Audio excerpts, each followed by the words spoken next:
The Gospel according to Mark. A man suffering from a deadly skin disease came to Jesus, knelt down and begged him for help. "If you want to," he said, "you make me clean." Jesus was filled with pity and stretched out his hand and touched him. "I do want to," he answered. "Be clean." At once the disease left the man and he was clean. Then Jesus spoke sternly to him and sent him away at once.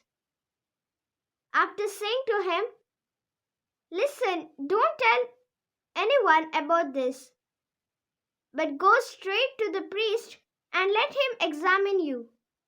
Then, in order to prove to everyone that you are cured, offer the sacrifice that Moses ordered." But the man went away and began to spread the news everywhere. Indeed, he talked so much that Jesus could not go into a town publicly. Instead, he stayed out in lonely places, and people came to him from everywhere. The Gospel of the Lord. Praise to you, Lord Jesus Christ.